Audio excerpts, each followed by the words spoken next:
Dag sê, in vandag se dagstukkie gesels ons oor hoe om as 'n toegewyde gelowige jou roeping met integriteit en geestelike krag uit te leef, selfs in 'n werksomgewing wat God nie eer nie. Ons skrifgedeelte vir vandag kom uit Daniël 6 vers 4, wat soos volg lees. Toe het hierdie Daniël bo die ministers en die landsvoogde uitgemunt, omdat 'n voortreffelike gees in hom was. Daarom was die koning van plan om hom oor die hele koninkryk aan te stel. Dit is dikwels moeilik om jou geloof aktief in 'n sekulêre werksomgewing uit te leef, waar druk, kompetisie en wêreldse waardes die boottoon voer. As gelowiges voel ons soms soos vreemdelinge in 'n vreemde land, net soos Daniël in Babel moes voel. Tog herinner Daniël se lewe ons daaraan dat heiligmaking nie beteken dat ons onsself van die wêreld onttrek nie. Inteendeel, dit beteken dat ons binne ons beroepe deur die instaatstellende krag van die Heilige Gees uitmunt. Daniël het nie sy standaarde verlaag om by die wêreld aan te pas nie. Sy professionele uitnemendheid was onafskeidbaar van sy onwrikbare geloof in God.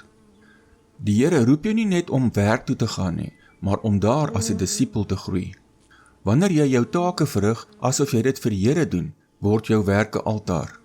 Die voortreffelike gees wat in Daniël was, is dieselfde gees wat vandag in jou woon, om jou te lei en te bekragtig.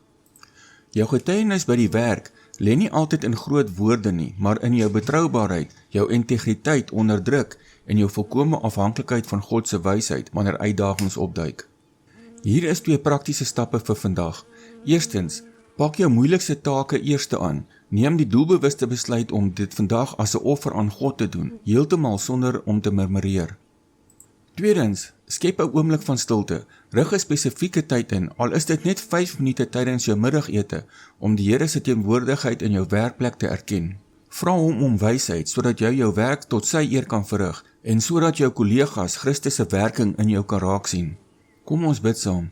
Hemelse Vader, ek dank U dat U my geplaas het waar ek vandag werk. Skenk my die genade en 'n voortreffelike gees, sodat ek my werk met integriteit en uitnemendheid kan doen. Help my om in geloof op U krag te vertrou en nie op my eie insig nie, sodat my lewe by die werk U mag verheerlik. Ek vra dit in die naam van die Here Jesus Christus. Amen.